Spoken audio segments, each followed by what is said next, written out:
ఓం శ్రీ శివాయ గురవే నమః. శ్రీ మహాగణాధిపతి నమః. శ్రీమద్ రామాయణం యుద్ధకాండం అయిపోయిందండి. నిన్న సీతారాముల కళ్యాణం వినిపించడం జరిగింది. ఆదరించినటువంటి హిందూ శ్రోతలందరికీ ప్రణతులు, శ్రీ రామ ఛానల్ శ్రోతలందరికీ కూడా ప్రణామాలు. ఇక నేడు ఉపన్యాస కళా వాచస్పతి మీ దీకుండ చంద్రమౌళి సీతారాముల పట్టాభిషేకం ఘట్టాన్ని సవినయంగా మనవి చేయటం విని ప్రోత్సహించమని ప్రార్థన. సీతారాం. స్వీయ రచన.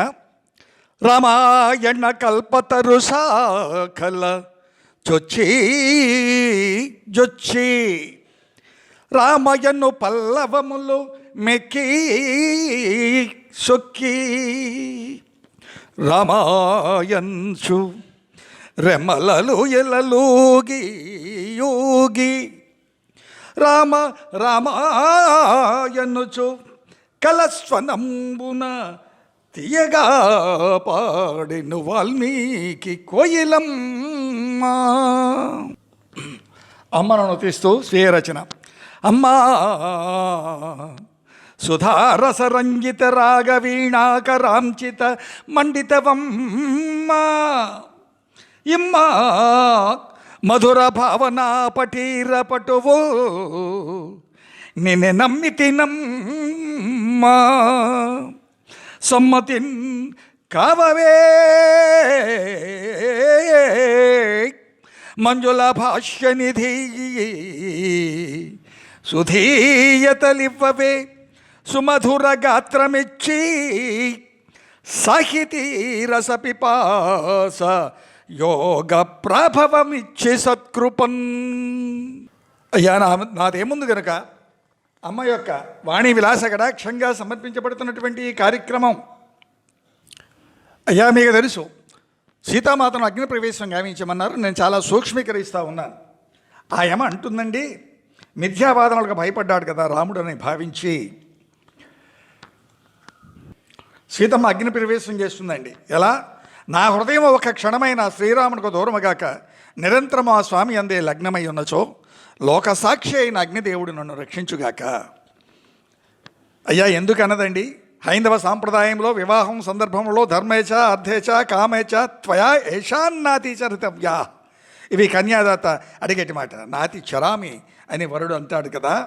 దంపతులు ఇరువురు ఒకరికొకరు అతిక్రమించరాదన్నది కదా ధర్మ నిర్ణయం. అది కర్మణ మనసా వాచా యథా నా అతిచరి అది చరామ్యహం రాఘవం సర్వధర్మజ్ఞం తథా మాం పాతు పావక. కర్మసాక్షి అయినటువంటి సూర్యుడు, వాయువు, దిక్పాలకుడు, చంద్రుడు, కాలము, భూదేవి నా పాతివ్రత్యమును ఎరుగుదురుగాక, అగ్నిదేవుడు నా శీలమును గుర్తించి నన్ను కాపాడుగాక అంటుంది. ఆ విధంగానే కాపాడతారు. ఎప్పుడైతే ఆవిడ అగ్నిలో ప్రవేశించిందో ఆహాకారాలు చెలరేగాయి. అంతా కుబేర, యమ, దేవేంద్ర, వరుణ, వృషభధ్వజ, ముక్కంటి, సర్వసంపత్ప్రద శంకరుడు, బ్రహ్మ మొదలైన వారంతా కూడా సూర్యకాంతుల వల్ల జల్లెడి తమ విమానాలపై వచ్చారు. రాముడు వారికి ప్రాంజలించి నిలిచాడు. వాడు రామునితో, రామా వినవయ్యా, సర్వలోకోత్పత్తి కారకుడుకు నీవే కదా సర్వశ్రేష్ఠ మహాజ్ఞాని. ఈ సీతాదేవి అగ్ని ప్రవేశం చేయగా ఎలా ఉపేక్షించుట? నీవే శ్రీమన్నారాయణుడు. ఆ విషయం ఎలా గ్రహింపుకున్నామంటారు. వసురులో ఋతధాముడు అనో పేరు గలటువంటి ప్రజాపతివి నీవేనయ్యా. ముల్లోకములకు ఆది సృష్టికర్తవు, స్వయంభవుడవు, సాధ్యులలో పంచముడవైనటువంటి వీర్యవంతుడవు. అంటే భవః సర్వస్థ దేశానో రుద్ర పశుపతిస్తదా ఉగ్రో భీమో మహాదేవ ఇత్యాష్టామూర్తయః. అశ్విని దేవతలోని కారణములు, సూర్యచంద్రుని నేత్రములు, సృష్టికి ముందర ప్రళయమునందు నీవే ఉంటావు. నాశము లేనటువంటి వాడివి నీవైనయ్యా సర్వేశ్వర. పామరుని వలె ఏల ఈ ఉపేక్ష అంత రాముడు అంటాడండి వాళ్ళతో. ఇక్కడ అంటున్నాడు, ఆత్మానం మనుషం మన్యే రామం దశరథాత్మజం యోనహం యస్య యతశ్చానహం భగవాం తద్రవ్వీతు మే భగవాం తదబ్రవీతు మే. సీతారాం. దశరథ మహారాజు తనయునిగా రామునిగా సామాన్య మానవునిగా నే తలంతును. నేను ఎవరి వాడను, ఎలా వచ్చాను, నా స్వరూపంబేమి, ఈ లోకములకు నాకు గల సంబంధమే అది, నాడు ప్రయోజనమేమి, నా ఉనికి యొక్క ప్రయోజనమేమి, బ్రహ్మదేవుడు నాకు వివరింప ప్రార్థన అంటాడు. అంత పరబ్రహ్మ సత్యపరాక్రమ రామ, యథార్థం తిరుపతి వినవయ్య, జగత్కారణమైనటువంటి నారాయణుడు నీవే, షడ్గుణ ఐశ్వర్య సంపన్నుడవు, జగత్తు క్రీడాపరి కరమనేకు లక్ష్మీదేవి నీ వక్షమున నివసిస్తుందయ్యా. నిర్విమాన సుదర్శన చక్రమణి ఆయుధం, సర్వవ్యాపకుడవు, ఏక శృంగ వరాహ మూర్తివై భూమిని ఉద్ధరించావు కదా. నాశరహితుడు పరబ్రహ్మవు, ధర్మస్వరూపుడవు, శారంగం అనేటువంటి ధనువు ధరించేవాడవు, ఇంద్రియములను జయించినటువంటి వాడువు నీవే కదా. ఆశ్రిత జన రక్షకుడవు, భంగపాటులేనటువంటి వాడివయ్యా. నందకం అనేది నీ ఖడ్గం, సర్వ ఆధిపత్యం అనేదే కుమారస్వామి నీవే. సదసద్వివేక చక్షునుడవు, లయస్థానమైనటువంటి వాడవు, సామవేద స్వరూపుడవు, యజ్ఞ రూపుడవు, ఓంకార స్వరూపం నీవే. గో బ్రాహ్మణులయందు సకల ప్రాణులయందు వ్యాపించి ఉంటావయ్యా అంటూ నారాయణ తత్వాన్ని అంతా కూడా, రామా నే హృదయం నేనే, వాణి నీ జిహ్వ, నీ రోమముల దేవతలు, నీవు రెప్ప మూసిన రేయి, తెరచిన పగలు, శ్వాసలే వేదములు, నీవు లేనిది ఏదీ లేదయ్యా. విశ్వాకారుడవు, విశ్వాధారుడవు, శ్రీవత్సాంకితుడు నీవే. వామనాది అవతారములు కూడా అన్నీ కూడా నీవేనయ్యా. సీతా లక్ష్మీర్భవాన్ విష్ణు దేవకృష్ణ ప్రజాపతి వదార్థం రావణస్యేహ ప్రవిష్టో మానుషేం తను. సీతయే లక్ష్మి, నీవే శ్రీమన్నారాయణుడు మహావిష్ణుడు, ద్వాపరమణ కృష్ణావతారం నీవే. రావణ వదార్థం ఈ మానవ అవతారం దాల్చావయ్యా. రావణ వధలో ధర్మస్థాపన గావించితివి కదా. నీ సంకల్పం ప్రకారమే వైకుంఠం చేరుకో అని బ్రహ్మ ఆయన ప్రత్యుత్తరం ఇచ్చాడు భక్తిగా. శ్రీరామస్తవం వేద సంహితం ఋషి ప్రోక్తం. సారాంశాన్ని మాత్రమే మీకు అందించాను. అయ్యా బ్రహ్మదేవుని పలుకులు విన్నారు. అంతలో ఆ అగ్నిగుండంలో నుంచి అగ్నిదేవుడు తండ్రి వలె సీతాదేవిని తన ఒడిలో కూర్చుండబెట్టుకొని తీసుకొని వచ్చి సమర్పించాడు భక్తిగా శ్రద్ధగా. ఆ హవ్యవాహనుడు సమిధులతో తొలగించుకొని సీతమ్మ బాలభానుని ప్రభలీనగా స్వర్ణాభరణ మిలమిలలతో ఎర్రని పట్టు వస్త్రములు ధరించి దేహకాంతులు ఇన్మడించగా నీల కుంచిత మూర్ధజం నొక్కులు తిరిగినటువంటి కేశ సౌందర్యములతో దివ్య అంబరములు దాల్చి ఆమె ధరించినటువంటి పూలహారములు నూతనములై అమనస్విని రూప వైభవము అద్వితీయంబులై, ఆ మనస్విని యొక్క రూప వైభవంబులు అద్వితీయంబులై అట్టి సీతాసాధ్విని అగ్నిదేవుడు శ్రీరాముడికి అప్పగించాడు. అన్నీ తెలిసి ఇలా ఎందుకు చేశావని కన్నీరు గార్చగా రాముడామనం ఓదారుస్తూ కొంత తడువు పాతివ్రత్యం లోకం ఎరుగుడికై ఈ పరీక్ష నెరిపాను, నా గురించి కాదు.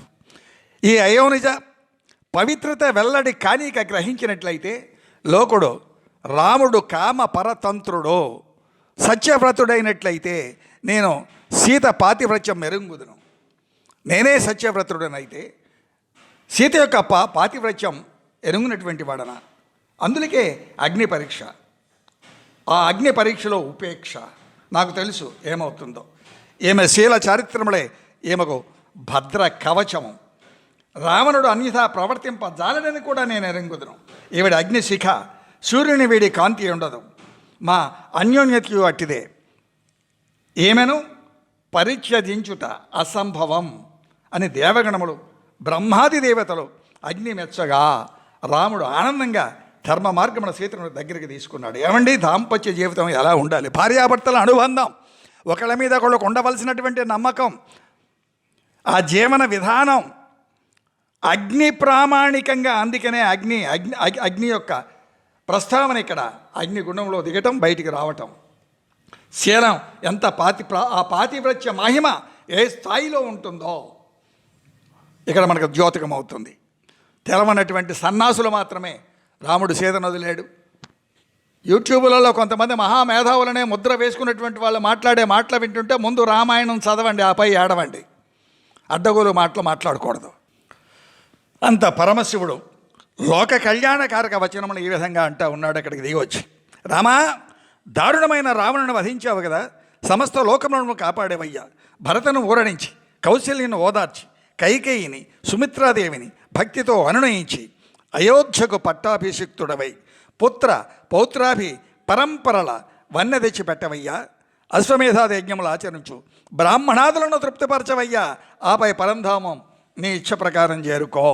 రావణుని అంతమొందించి 11,000 సంవత్సరములు దశవర్ష శబదీహస్రాది దశవర్షాని చ వశ్యామి మనుష్యలోకే. మానవలోకమున ధర్మస్థాపనగా ఆవిస్తానన్నాడు. బ్రహ్మాది దేవతలకు శ్రీమన్నారాయణుడిగా ఆయన అభయమొసంగాడు. అందువలన ఆ విషయమనే పరమశివుడు ప్రస్తావించాడు. పరమశివుడు శ్రీరామునితో. సరే, అక్కడికి ఆ విమానాలలో వారితో పాటు దశరథుడు కూడా వచ్చాడు. కొడుకుని ఒళ్ళో కూర్చోబెట్టుకున్నాడు. నాకు నీ యొక్క ఆలింగనాన్ని మించినటువంటి సౌఖ్యం లేదయ్యా అంటాడు. సంతోషపడ్డాడు దశరథుడు. స్వర్గలోకం నుంచి వచ్చి రాముడు కైకేయిని అనుగ్రహించమంటాడు. అలాగనే అని ఒప్పుకున్నాడు దశరథుడు. దశరథుడు అంటాడు అప్పుడు, ఓహో, ఇదంతా కూడా రావణవధకై ఇన్ని అవరోధాలు ఏర్పరిచారు దైవ నిర్ణయాలను కదా, ఇది నాకిప్పుడు అర్థమైందయ్యా. కౌసల్య, అయోధ్య, సాకేతపురి నేను గాంచి నీ పట్టాభిషేకము గాంచి పొంగిపోగలరు. భరతునితో సమాగమం చూడ సంబరపడుచున్నారయ్యా. సౌమిత్రి మిగిలిన ధన్యజీవి, సోదరులతో కూడి కలకాలం వర్ధిల్లు అన్నాడు దశరథుడు. కైకేయిని క్షమించమన్నాడు రాముడు. అలాగే అన్నాడు, ఇప్పుడే చెప్పుకున్నాం. అంట ఇంద్రుడు అంటాడండి, రామా, ఇంకా మమ్మల్ని ఏం చేయమంటావో ఆజ్ఞ అంటాడు. లక్ష్మణ సీతా సమేతుడి అంజలి ఘటించి, వాగ్విశారద ఇంద్ర, మా కొరకే అసువులు వాసినటువంటి వానరులను అందరినీ బ్రతికించవయ్యా. వారు సజీవులై వారి వారి భార్యా పిల్లలతో సంతోషిస్తారంటాడు. వానర యోధులంతా కూడా గోలాంగములు, శ్రేష్ఠులు, భల్లూక వీరులు, గాయముల మాని వారంతా నిద్రించి మేలుకున్న వారిలా అలా లేచి నిలబడ్డారు. పూర్ణంగా ఉన్నారు ఆనందంగా. ఇంద్రుడు తదాస్తు అన్నాడు, దీవించాడు. ఆ విధంగానే వాళ్ళంతా కూడా పూర్ణంగా ఆనందమయంగా లేచి కూర్చున్నారు. అందరూ సజీవులై నిద్ర మేల్కొన్నారు. దేవతలంతా శుభములు పలికారు. సీతను ఊరడించారు. అయోధ్య ప్రజలు మాతృమూర్తులను, సోదరులను సంతోషపెట్టమని దీవించారు. వారి వారి స్థానములకు ఎగారు దేవతాగణం అంతా కూడా. సరే, అక్కడ విభీషణుడు పుష్ప విమానం ఉందయ్యా. అది కుబేరునిది. రావణుడి తర్వాత నా వద్దకు వచ్చి చేరింది కనుక దాన్ని సమర్పించుకున్నాడు. ఈ పూట లంకలో విడిది చేయమనగా, భరతుడు 14 సంవత్సరములు దాటితే అగ్ని ప్రవేశం చేస్తాడయ్యా, నేను వెళ్ళిపోవాలి తప్పదు అని బయలుదేరాడు. స్నానాదులు, మైపూతలు, వస్త్ర ఆభరణాలు, మంచి గంధములు మీకు సిద్ధంగా ఉన్నాయంటే అవన్నీ కూడా అయోధ్యలోనే అని చెప్తాడు. సరే, అందరూ కూడా బయలుదేరారు. ఆ పుష్పకం హేమ చిత్రాలంకృతంబునై వైడూర్య మణిమయ వేదిక విలసితంబునై రజిత ప్రభల మండపముల విరాజిల్లుతున్నది. పాండువర్ణధ్వజ పతాకాలంకృతంబునై కాంచన హార్మ్యంబుల హేమ పద్మ విభీషితమునై శోభిల్లుచు ముక్తామణి మిగుల మెలమెలలాడు గవాక్షములతో చిరుఘంటారావ ఆహ్లాదకర సవ్వడులతో మేరు శిఖర ఆకారంబునై విశ్వకర్మ వినిర్మితంబునై సార మనోజ్ఞంబునై స్ఫటిక చిత్ర భరిత వైడూర్యమయ ఆసన నాద్గదుల సుసంపన్నంబునై ఆస్తరణముల మనోజవంబునై సాగు ఆ పుష్పక విమానం శ్రీరామునకు అర్పించి నిలిచాడు విభీషణుడు. సరే, దాని యొక్క శోభ ఆ విధంగా ఉంది. అది రాముని చేరింది. అంత విభీషణుడు అంజలి ఘటించి, అయ్యా మీ ఆదేశం ఏమన్నా ఉంటే చెప్పండి అంటే, వీళ్ళంతా కూడా ప్రాణాలకు తెగించి పోరాడారయ్యా, వాళ్ళందరూ త్యాగశీలుడు, అందరినీ సమానంగా ఆదరించు, గౌరవించమన్నాడు. ఆ విధంగానే సత్కరించాడు విభీషణుడు. అటనే ఉన్నటువంటి సుగ్రీవునితో, సుగ్రీవ, ధర్మకార్య దక్షుడవయ్యా, నీవు కిష్కిందకు మరలవచ్చు, నీ వైపు మరెవరో తెరిపార చూడజాలరు. అభయం ఇచ్చాడు స్వామి. యథేచ్ఛగా కిష్కిందని ఏలుకో, నేను అయోధ్య చేరుతాను, అందరూ నాకు అనుమతి ఇవ్వండి అన్నాడు. అయ్యా, మేమందరం కూడా అయోధ్య చేరి మే మాతృమూర్తులకు అంజలి ఘటించి నీ పట్టాభిషేకాన్ని కూడా దర్శించి ఆ భాగ్యాన్ని మాకు అనుగ్రహించమన్నాడు. ఎవరిని మేము నొప్పించమన్నాడు. సరే, మీ రాక నాకు అత్యంత ప్రీతికరం అన్నాడు రాముడు. కపియోధులందరూ కూడా బయలుదేరారు. రెండవ భాగంలో మిగతా విషయం వినిపిస్తాను, కలిపి వినమనవి. శ్రీరామ పట్టాభిషేక ఘట్టాన్ని ముచ్చరించుకునే ప్రయత్నంగా సరే పుష్పక విమానం బయలుదేరిందండి. అందరూ కూడా ముందు రాముడు, ఆ తర్వాత సీతను ఒళ్ళో కూర్చోబెట్టుకున్నాడు.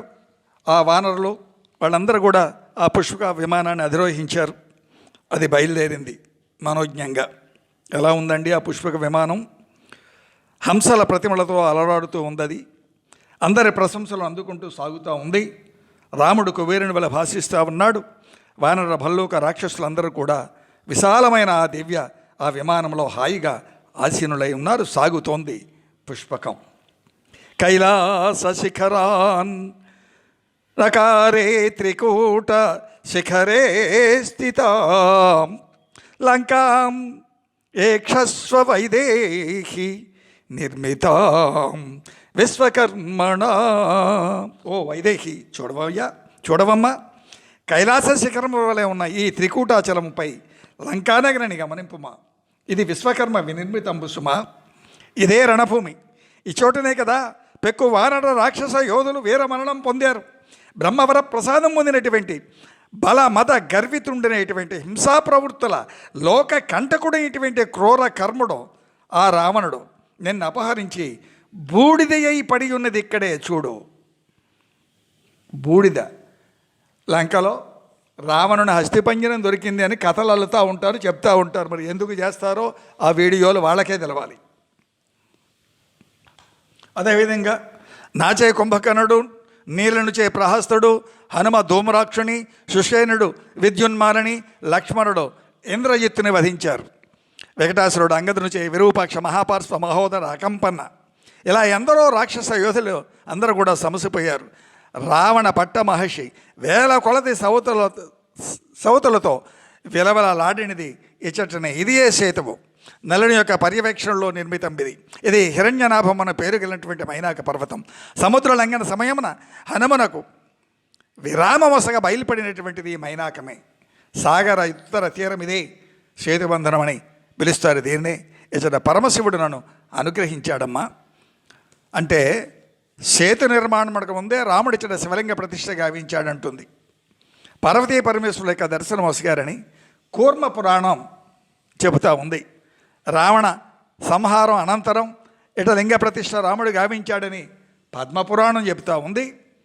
ఇది రామేశ్వరం విభీషణ శరణాగతి ఇచ్చటనే ప్రాప్తి. నేను దర్శించాను రామేశ్వరాన్ని. ఇది మధువనం. అదో కిష్కింద సుగ్రీవుని యొక్క రాజ్యం వాలి వధ ఎటనే జరిగింది. అంత సీత సుగ్రీవుని పోషణలో ఉన్నటువంటి తార రుమణతో అయోధ్య చేరుదామని కోరగా వల్లయని రాముడు ఆ విధిగానే కిష్కింద నారీలోకం అందరూ కూడా వారందరిని కూడా అనుమతించాడు. వాళ్ళందరూ ఆ పుష్పంలో చేరుకున్నారు. సీత ఇదే ఋష్యముఖం. ఇది పంపా సరోవరం. శబరణ దర్శించింది ఇక్కడనే. ఆపై కబంధ వధ ప్రదేశం ఇది జనస్థానం.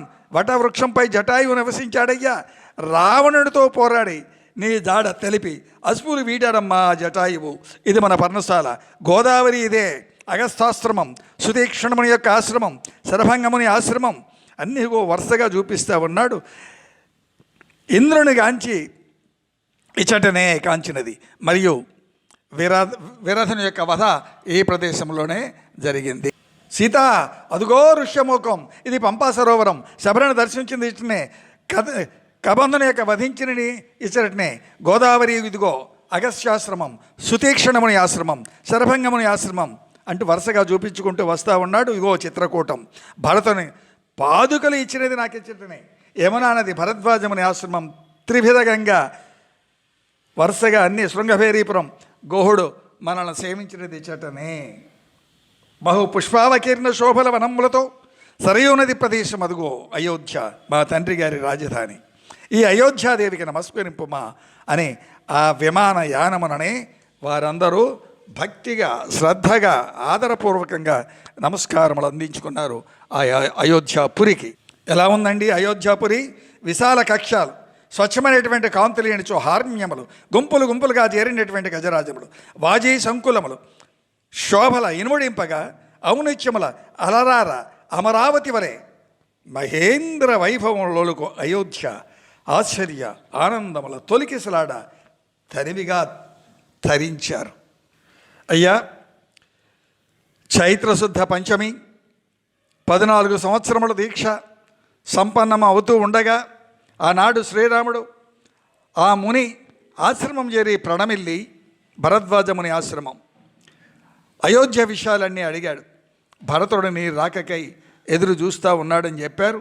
నీ పాదుకులే రాజ్య పాలన గావిస్తూ ఉన్నాయని చెప్పాడు మహర్షి. కాలినడకన స్వామిని దూరంగా విమానం ఆపారు. స్వామి సన్నిధికి చేరి విషయాలన్నీ తెలుసుకున్నాడు. అట జరిగిన విషయాలన్నీ క్షుణ్ణంగా నా తప ప్రభావం ఎరింగానయ్యా. దేవతలు నీకు వరములు ప్రసాదించినది నాకు తెలుసయ్యా. నీకు వరమిస్తాను, అర్ఘ్యపాద్యములు స్వీకరించు, అయోధ్యకు రేపు వెళ్ళవచ్చు అనగా మహర్షి ఆజ్ఞ తలదాల్చి అయ్యా అయోధ్య మార్గమునని పయనిస్తూ ఉండగా వృక్షముల యొక్క ఫల రస భరితములు ఆ ఫలములు లభించమని వేడుగా వరం కోరుకోమన్నాడు కదా. మేమందరం వెళుతూ ఉన్నాం కదా. అయోధ్య మార్గంలో ఇటుపక్క అటుపక్క ఫలవృక్షాలన్నీ కూడా నిండుగా ఫలాలు కావాలని కోరుకున్నాడు. ఎందుకు? వానరులకు ఆహారం కావాలి. మహర్షి తదాస్తు అన్నాడు. 3 యోజనముల తేనెలూరి కపి వరులకు ఫలములు, ఆహారాదులు పుష్కలంగా లభించాయి. రాముడు హనుమని పిలిచాడు. శృంగవేరీపురంలో గుహుని కలిసి అతని యోగక్షేమములు తెలుసుకొని ఆపై అయోధ్యకు తీసుకురమ్మన్నాడు. భరతునికి నా రాకను తెలపమన్నాడు. సుగ్రీవ మైత్రి ఆపై రావణ వధ వరకు అన్నీ వివరించమన్నాడు. మా తండ్రి గారిని దర్శించటం, అయోధ్యానగర సమీపంలో చేరటం ఇంతవరకు జరిగింది క్షుణ్ణంగా, ఏది దాచకుండా. ఇది లోకమర్యాద పాటించడం. భరతుని అనుమానించడం కాదు అనేటువంటిది మర్మం. ఆ విధంగానే చేశాడండి. హనుమ వలయని గగన మార్గమున నిషాదనగరి శృంగభైరీపురం గుహుని రాక, రాముని యొక్క రాక గుహునికి వివరించాడు. ఆపై మారుతి పరశురామ తీర్థం, వాలుకి నదులను చూస్తూ గోమతీ నదిని గాంచి నందిగ్రామం అయోధ్యకు క్రోసరి దూరంలో ఆశ్రమవాసి అయినటువంటి భరతుని గాంచాడు. నారచీరలో జింక చర్మము ధరించి చిక్కిపోయి దైన్యంగా ఉన్నాడు భరతుడు. మును జీవన రీతిలో జీవిస్తూ రామ పాదుకులను పూజిస్తూ ధర్మరూపునిగా ఉన్నటువంటి భరతును దర్శించి పొంగిపోయాడు మారుతి. సీతారాములు వస్తున్నారని చెప్పగానే అమిత ఆనంద పరవశునై 1,00,000 గోవులు, 100 కొలది గ్రామాలు, సదాచార సంపన్న కన్యలు 14 భార్యలుగా అర్పిస్తానన్నాడు భరతుడు మారుతును మెచ్చి పట్టరాని ఆనందంతో. రామచంద్రుడు భరద్వాజమును సేవించాడు. కళ్యాణి బతగాధేయం లౌకికీ ప్రతిభాతి మే ఏతి జీవంతమనందో నరం వర్షశతాదపి. జీవించి ఉంటే ఎంత కాలానికైనా ఆనందం లభిస్తుంది కదా అని భరతుడు పొంగిపోయాడు. వారంతా వచ్చారండి. నేను సూక్ష్మీకరించకపోతే మరొక ఎపిసోడ్ అవుతుంది. రాముడు మరియు ఆ తల్లులకు అందరికీ పాదాభివందనం గావించాడు. అన్యోన్నతంగా వాళ్ళందరూ కూడా కలుసుకున్నాడు. ఆనందభరితంగా మారిపోయింది అక్కడ వాతావరణం. ఉత్తర దిశకేగి కుబేరుని చేరుకున్నారు. వశిష్ఠుల వారికి పాదాభివందనం చేశాడు. ఆసీనుని గావించారు. తాను ఒక ఆసనంపై కూర్చున్నాడు. నదీనద సముద్ర జలములచే దేవతల మహర్షుల కోసల రాజ్యమును శ్రీరాముని పట్టాభిషేకమును చేయటానికి శ్రీరాముని యొక్క పాలన సుఖశాంతులు వర్ధిల్లటం ఫలశ్రుతిగా మనం అనుభవించముగాక. అయ్యా, శిరమును అంజలి ఘటించి సత్య పరాక్రమ సంపన్నుడైనటువంటి రాముడైనటువంటి తన అన్నను ఉద్దేశించే భరతుడు, అయ్యా మా తల్లిగారు కైకేయి ఆవిడ్ని తృప్తికై వనవాస దీక్ష స్వీకరించావయ్యా. నీవు చిత్రకూటమున న్యాసముగా రాజ్యపాలన అప్పగించావు. దాన్ని మరల నీకు అప్పగిస్తున్నాను అందుకో అని దశరథ మహారాజు గారి అభీష్టము నెరవేరవలే, కాబట్టి నీవే పట్టాభిషిక్తుడు కావాలని కోరుకున్నాడు భరతుడు. వంశ పురోహితులైనటువంటి వశిష్ఠుల వారు ఋత్విజులైనటువంటి బ్రాహ్మణులతో కూడి సీతా సహిత శ్రీరామచంద్రుని రత్నసింహాసనాసనుని గావించారు. వశిష్ఠ, వామదేవ, జాబాలి, కాశ్యప, కాత్యాయన, సుయజ్ఞ, గౌతమ, విజయాది మహర్షిగణం అంతా కూడా శ్రీరామచంద్ర ప్రభువులను నిర్మల సుగంధ జలములతో వసువులు దేవేంద్రుని ఎలా అభిషేకిస్తారో అలా అభిషేకించారు. ఋత్విజులు, కన్యలు, మంత్రులు, యోధులు, పురప్రముఖులు, వశిష్ఠాది మహర్షులు వేద మంత్ర పూర్వకంగా అభిషేకం గావిస్తూ ఉన్నారు. గగనతలమంతా కూడా దేవగణాలతో నిండిపోయింది. గంధర్వులు, కిన్నెరులు, కెంపురుషులు, దిక్పాలకులు వివిధ ఔషధీ రసపూర్ణముల జలములతో సీతారాములను అభిషేకిస్తూ ఉన్నారట. బ్రహ్మణ నిర్మితం పురం కిరీటం రత్నశోభితం అభిషిక్త పురాయేన మనుస్తం దీప్తతేజనం. అది మహాకిరీటం అండి, అది అపూర్వ కిరీటం అండి, అది బ్రహ్మ నిర్మితం అండి, పూర్వం మనువు పట్టాభిషిక్తులైనటువంటి కిరీటం అండి. అది ఆ కిరీటం మనువంశ మహారాజుల యొక్క అనువంశీకం అండి. రామ పట్టాభిషేక సభా మందిరంబది అది స్వర్ణ నిర్మితమునై అద్భుత కాంతులీనుతూ నానావిధ అమూల్య మేల్ రత్న ఖచ్చితమునైనటువంటి వేదిక. ఆ వేదికపై అట పౌరులు ఆసీనులై ఉండగా ఆనంద హర్షాతిరేకములతో వాళ్ళంతా కూడా దర్శిస్తూ ఉండగా ఆ అమూల్యమైనటువంటి ఆ కిరీటంతో శ్రీరామును అలంకరించారు ప్రముఖ ఋత్విజులు. శత్రుఘ్నుడు శ్వేతచిత్రం పట్టుకున్నాడు. రాక్షసేంద్రుడు విభీషణుడు చంద్రకాంతులిని వింజామరలతో సేవించసాగారు. మాలాం జ్వలంతీం వపుషా కాంచనీం శతపుష్కరాం రాఘవాయ దధౌ వాయుః వాసవేన ప్రచోదితః సర్వరత్న సమాయుక్తం మణిరత్న విభూషితం ముక్తాహారం నరేంద్రాయ దదౌ శక్ర ప్రచోదితః. సహస్ర శతాశ్వముల ధేనువులను ఆవులను బ్రాహ్మణోత్తమునికి దానంగా గావించారండి. 30 కోట్ల బంగారు నాణాల ఆభరణములు ద్విజులకు దానమిచ్చాడు. స్వర్ణ మణిహారములు సుగ్రీవునకు, వైఢూర్య వజ్ర మణియుత స్వర్ణ భుజకీర్తులు అంగదునకు కూడా వాళ్ళు అనుగ్రహించారు, ఇచ్చారు. ఆ విధంగా రామ పట్టాభిషేకం జరుగుతూ ఉందండి. అమూల్యమనులు చే కిరీటములందరూ కూడా రామచంద్రమూర్తి ఆ వానర భల్లూక నాయకులందరినీ కూడా ఆయన ఆదరించాడు. రామో ప్రజలంతా కూడా ఆత్మీయంగా వాళ్ళు ఏ విధంగా అంతా ఉన్నారండి. రామో రామ ఇతి ప్రజానాం అభవన్ గదా రామం భూతం జగద్భూతం రామే రాజ్యం ప్రజాసతి. ఎవరి నోటి విన్నా రామనామమే, రాముని గాథలే ఆ జగమంతా రామమయం కదా. నిత్య పుష్ప నిత్య ఫలాతరవ స్కంద విస్తృత కాలే వర్షే చ పర్జన్య సుఖస్పర్శ మారుత. అనునిత్యం పుష్ప ఫల పూర్ణములైనటువంటి విస్తృత స్కందములతో అనగా బోధులతో మహావృక్షములు అంటే ఫలవృక్షములు, సకాల వర్షములు, సుఖవాయువులు, వివరణలు. బ్రాహ్మణ క్షత్రియ వైశ్యా శూద్ర లోభ వివర్జితా స్వకర్మను ప్రవర్తంతే తుష్టా స్వైరేవ కర్మిభి. బ్రాహ్మణాది వర్ణములు వాళ్ళందరూ కూడా దురాశ లేనటువంటి వారై తమ తమ కర్మలయందే కర్ణమడ చెవులతో రామనామం వింటూ ఆనందంగా కర్మలలో ప్రవర్తిస్తూ ఉన్నారండి. సంతుష్టులై ఉన్నారంతా కూడా ప్రజలంతా. ధర్మ నిరతులు, సత్యరతులు, స్వధర్మ ఆచరణ దీక్షితులు. దశవర్ష సహస్రాణి దశవర్షశతాని చ భాతృభిః సహితః శ్రీమాన్ రామో రాజ్యం అకారయత్. సోదరవర్గంతో కూడి 11,000 సంవత్సరముల కోసల రాజ్యమును పరిపాలించాడు శ్రీరామచంద్రమూర్తి. ఫలశ్రుతండి ధన్యం యశస్యం వైశ్యం రాజ్యం చ విజయీన్ అవహం ఆది కావ్యం ఇదం త్యార్షం పురా వాల్మీకినా కృతం యః పఠేత్ స్పృణయాల్లోకేన్నరః పాపాద్విముచ్యతే. శ్రీ వాల్మీకి మహర్షి పరిచిత ఆదికావ్యం శ్రీమద్ రామాయణం శుభప్రదమ్మున ఆయురారోగ్య కీర్తి ప్రతిష్టతల పెంపును, రాజులకు విజయము, పఠించిన వారు విన్నటువంటి వారు సర్వ పాప విముక్తులవుతారు అని మంగళాశాసనం గావించారు పెద్దలంతా కూడా. దీర్ఘాయువులు అవుతారట.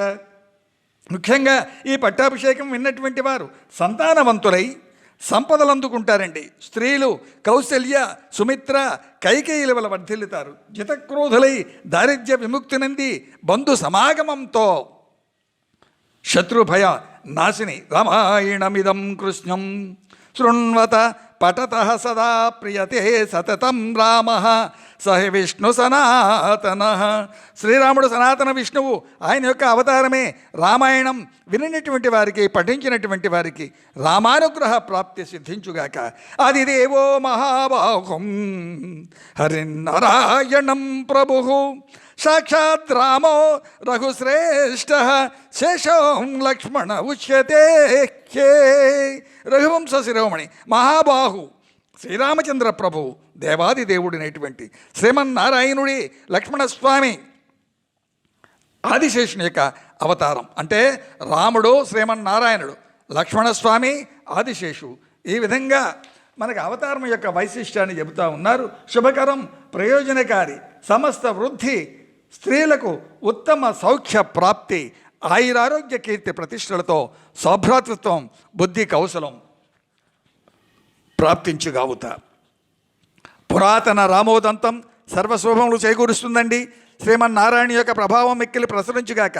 రామాయణం ఉన్నటువంటి గృహం, గాథలు వినినటువంటి గృహం, దేవతల యొక్క అనుగ్రహం, పితృదేవతల యొక్క తృప్తి, రాముని సేవించినటువంటి యోగం మహాయోగంగా మారుతుంది. ఒక్క రామాయణ మహాగ్రంథం ఏ ఇంట్లో ఉంటుందో ఆ ఇంటి యొక్క వైభవం పఠిస్తే ఎలా ఉంటుందో ఇంతవరకు చెప్పుకున్నాం. ఐశ్వర్యస్య సమగ్రస్య ధర్మస్య యశసః శ్రేయః జ్ఞాన వైరాగ్యయోశ్చైవ షణ్ణాం భగ ఇతి రణ. అయ్యా, విష్ణు పురాణం అంటుంది ఈ మాట. గీత 10వ అధ్యాయంలో విభూతి యోగంలో సమస్త ఐశ్వర్యములు, ధర్మము, అయములు, రజస్సులు, సంపదలు, జ్ఞాన వైరాగ్యములు ఈ 6 కలిగినటువంటి వారే భగం అంటారు. ఆయనే షడైశ్వర్య గుణ సంపన్నుడు కదా. కాబట్టి భక్త్వా రామస్యయే. వాల్మీకి మహర్షి రచించిన రామాయణం సంహితను భక్తిగా వ్రాసిన వారు స్వర్గ సుఖములు పొందుదురుగాక అని స్వామి యొక్క అనుగ్రహం మేరకు నా ఓపిక కొడది ఉన్న సమయంలో మీకు హడావిడిగా సమర్పిస్తూ ఉన్నాను. ఆదరించ ప్రార్థన, స్పందించ మనవి. శ్రీ రామాచార్య ఛానల్ను సబ్స్క్రైబ్ చేయమనవి. సీతారాం. 2 గంటల పాటు చెప్పే కార్యక్రమం స్వామి.